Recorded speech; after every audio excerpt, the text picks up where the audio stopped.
नमस्कार, मैं श्वेता और आप देख रहे हैं आपका अपना channel the India moves. Prashant Kishor का 2025 चुनाव के बाद का पूरा घटनाक्रम किसी फिल्मी क्लाइमैक्स से कम नहीं लग रहा, जहां हीरो हार कर भी मैदान छोड़ने की बजाय और बड़ी लड़ाई के लिए खुद को तैयार करता है।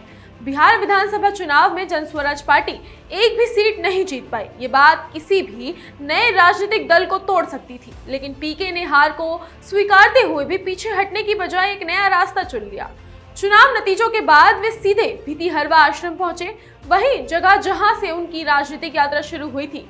यहाँ उन्होंने 24 घंटे का मौन व्रत रखा, जैसे खुद से सवाल पूछ रहे हो कि अब आगे क्या। और फिर अगली सुबह जब उन्होंने मौन तोड़ा तो सिर्फ मौन नहीं टूटा, बल्कि पूरे बिहार की राजनीति में एक नया शोर गूंज उठा। उन्होंने साफ कहा कि हम चुनाव जरूर हारे हैं, लेकिन लड़ाई खत्म नहीं हुई है।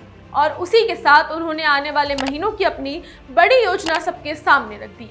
पीके ने बड़ी घोषणा की कि 15 जनवरी से वे फिर से सड़क पर उतरेंगे और बिहार नवनिर्माण संकल्प अभियान के तहत राज्य के 1,18,000 वार्ड्स में जाएंगे, लोगों से संवाद करेंगे और सरकार से उनके वादे पूरे करवाने की लड़ाई लड़ेंगे। उन्होंने सरकार पर सीधा आरोप लगाया कि चुनाव से पहले गरीबों को 10,000 रुपए देकर वोट खरीदे गए और 2 लाख रुपए देने का झूठा वादा करके जनता को गुमराह किया गया।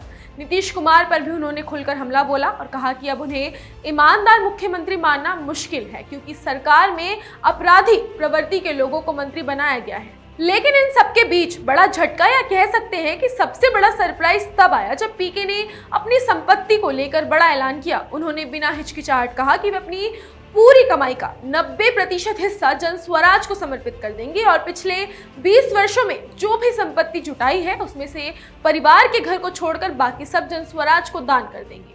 सोचिए, आज की राजनीति में कौन नेता अपनी कमाई का इतना बड़ा हिस्सा संगठन को दे देता है। यह बयान सुनकर समर्थकों में नई ऊर्जा आना तय था। उन्होंने ये भी अपील की कि हर जनस्वराजी साल में 1,000 रुपए संगठन को दे, ताकि आंदोलन सिर्फ नारों तक सीमित न रहकर मजबूत जमीनी ढांचा बना सके। पीके का पूरा अंदाज बता रहा था कि ये सिर्फ राजनीतिक रणनीतिकार का बयान नहीं, बल्कि किसी आंदोलनकारी का संकल्प है।